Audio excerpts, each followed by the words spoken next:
बिस्मिल्लाहिर्रहमानिर्रहीम। अल्लाहुम्मा सल्लि अला मुहम्मदिन व आले मोहम्मद। अस्सलामु अलैकुम। कैसे हैं आप सब? उम्मीद करता हूँ सब खैरियत से होंगे। अल्लाह पाक आप सबको अपने फिज़ो-अमान में रखे, सलामत रखे, आमीन। जनाब, आज की डेट है 4 जुलाई, डे है Monday. As per routine market का डेली व्यू अपना आपके साथ शेयर करने वाला हूँ, जो कि होगा 5 जुलाई ट्यूसडे के लिए। शुरुआत करते हैं मार्केट की समरी से। आज इंडेक्स ने अपनी जो क्लोजिंग एडजस्ट की है 41,348 के ऊपर अपनी क्लोजिंग एडजस्ट की है।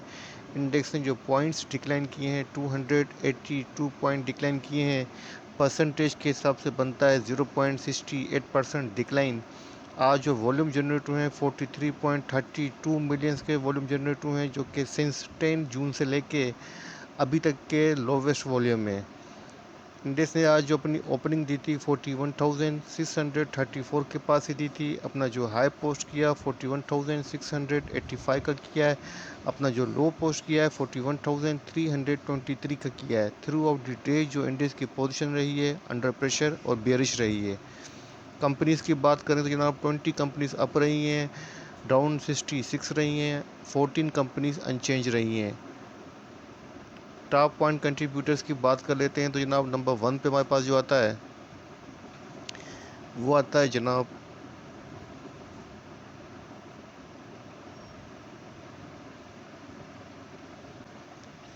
एसएफसी, जिसने तकरीबन 36 पॉइंट इंडेक्स में से डिक्लाइन किए हैं। सेकंड नंबर पे लकी सीमेंट है, जिसने 35 पॉइंट डिक्लाइन किए हैं। उसके बाद यूबीएल है, जिसने 18 पॉइंट डिक्लाइन किए हैं। बीएचएल ने 16 पॉइंट डिक्लाइन किए हैं।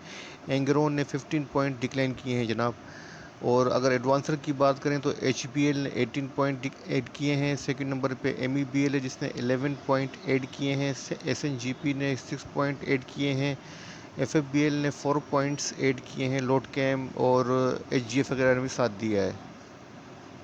बात करते हैं आज के वॉल्यूम डे स्टॉक्स की। नंबर 1 पे एस है, जिसने 36 रुपीज़ 40 पैसा के ऊपर अपनी क्लोजिंग एडजस्ट की है। पॉजिटिव रहा है 2.62%।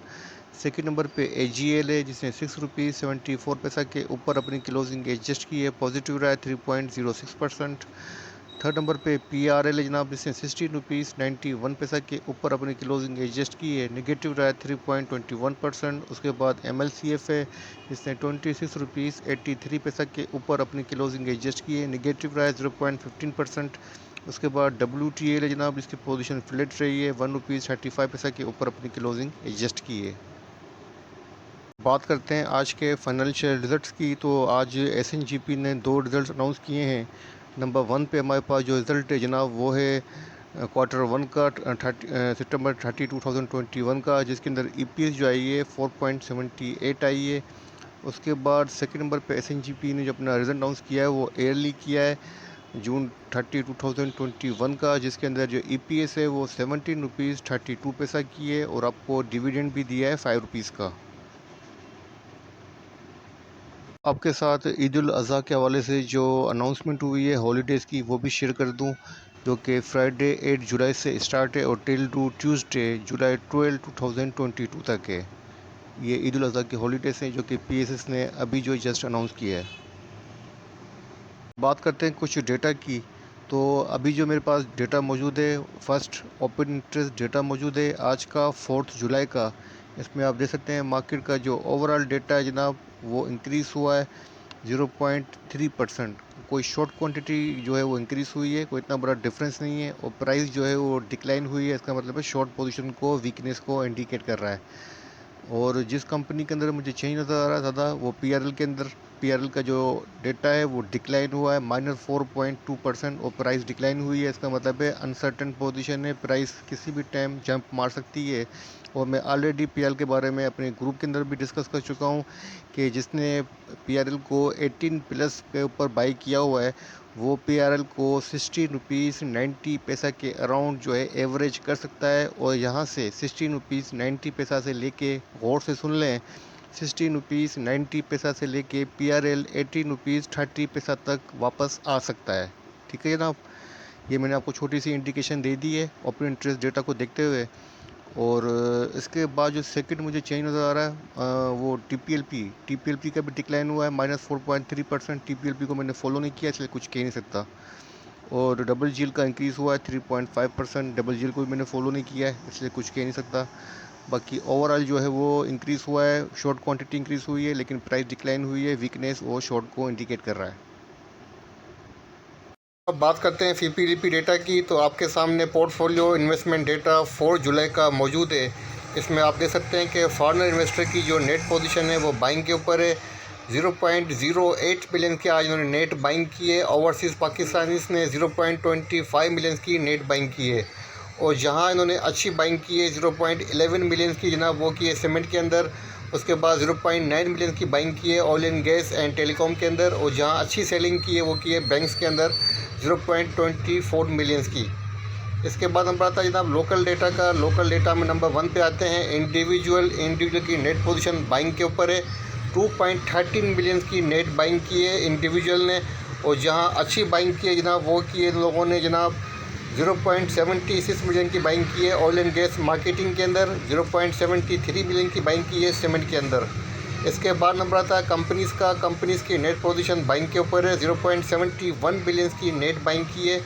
और इसके बाद नंबर आता है बैंक्स का। बैंक्स की नेट पोजीशन भी जनाब बाइंग के ऊपर है, सेल के ऊपर है। 1.21 बिलियंस की नेट उन्होंने सेल की है, जहां अच्छी सेलिंग की है 1.12 बिलियंस की जनाब वो की है सीमेंट के अंदर। इसके बाद नंबर आता है म्यूचुअल फंड्स का। म्यूचुअल फंड्स की नेट पोजीशन सेल के ऊपर है। 0.25 मिलियंस की नेट सेल की है। और जहां अच्छी सेलिंग की है जनाब इन्होंने वो की है 0.18 मिलियंस की ऑल अदर सेक्टर्स। और 0.9 मिलियंस की सेल की है ऑयल एंड गैस मार्केटिंग के अंदर। और जहां इनकी मुझे बाइंग नज़र आ रही है जनाब 0.14 मिलियंस की वो नज़र आ रही है फर्टिलाइज़र के अंदर। इसके बाद नंबर आता है अदर्स इंस्टीट्यूट का। तो जनाब अदर्स इंस्टीट्यूट्स की जो नेट पोजीशन है वो सेल के ऊपर है। 0.09 बिलियन की नेट सेल है। और इसके बाद नंबर आता है ब्रोकर्स का। ब्रोकर्स की नेट पोजीशन भी सेल के ऊपर है। 1.24 बिलियंस की नेट सेल की है, जहां अच्छी सेलिंग की है 0.88 मिलियंस की वो की है ऑयल एंड गैस मार्केटिंग के अंदर। इसके बाद नंबर आता है इंश्योरेंस कंपनीज़ का। इंश्योरेंस की जो नेट पोजीशन है जनाब वो सेल के ऊपर है। 0.13 बिलियन की नेट सेल की है। अच्छा ना, आपके साथ ट्रेड डिफिसिट का जो डेटा है वो आपके साथ शेयर कर सकता हूँ। तो इसमें आप देख सकते हैं कि जनाब as per PPS data trade deficit for June 2022 increase by 16%। और मंथ ऑफ मंथ की बेसिस के ऊपर जनाब 4.8 बिलियन जो है वो लीड बाय 14% हुआ है। Rise in imports which were up to 7.7 billion or export during June 2022 clocked in at 2.9 billion, up 10% month on month basis के ऊपर। in financial year 2022 trade deficit clocked 4.8 billion, up by 55% yearly two year basis के ऊपर। तो उसका मतलब है जनाब monthly basis के ऊपर ट्रेड डिफिसिट जो है वो इंक्रीज़ हुआ है जनाब तकरीबन 16%। काफ़ी हाईएस्ट जो है वो इंक्रीज़ हुआ है। तो ये चीज़ें जनाब मार्केट के लिए और हमारे लिए इकोनॉमी के लिए काफ़ी नेगेटिव हैं। इसका भी इम्पेक्ट के सामने इंडेक्स का डेली चार्ट ओपन है। और डेली चार्ट के ऊपर यहाँ पे आप देख सकते हैं कि इंडेक्स ने आज जो अपनी क्लोजिंग एडजस्ट की है जनाब वो की है बेयरिश इंगल्फिंग के ऊपर अपनी क्लोजिंग एडजस्ट की है, जो कि फर्दर डाउनवर्ड को इंडिकेट कर रही है। और इंडेक्स ने जनाब आज अपनी जो मेजर सपोर्ट थी 41,391 की, इसको ब्रेक किया है। अपनी क्लोजिंग इसके नीचे एडजस्ट की है, इसके बिलो एडजस्ट की है। अब इंडेक्स के पास जनाब जो सपोर्ट बनेगी वो 41,145 की है। उसके बाद जो सेकंड सपोर्ट है वो 41,031 की है। अगर रेजिस्टेंस की बात करूँ जनाब, जो पहले सपोर्ट थी 41,391 की, अब वही जो है रेजिस्टेंस बन गई है। और जो सेकंड बन रही है जनाब रेजिस्टेंस वो बनती है 41,854 की। तो जनाब इंडेक्स की पोजीशन अगेन जो है वीक हुई है। और कल मैंने आपको एक स्टॉप लॉस कह दिया था कि अगर इंडेक्स आवरली बेसिस के ऊपर 41,400 के बिलो ट्रेड करे तो आप एग्जिट लीजिएगा। तो आज आपने देखा कि जैसे इंडेक्स 41,400 के बिलो आया तो होल डे जो है इंटायर डे अंडर इंडेक्स जो है अंडर प्रेशर रहा है और सर्वाइव नहीं कर सका। अच्छा जनाब, इंडेक्स के अंदर ऐसा क्यों हो रहा है और आज वॉल्यूम काफ़ी कम लगे हैं। वॉल्यूम की बात कर लेते हैं। तो यहाँ पर आपको मैं वॉल्यूम के ग्राफ पे दिखा देता हूँ कि वॉल्यूम जो है आज जो वॉल्यूम लगा है वो कब से लो लगा है जनाब।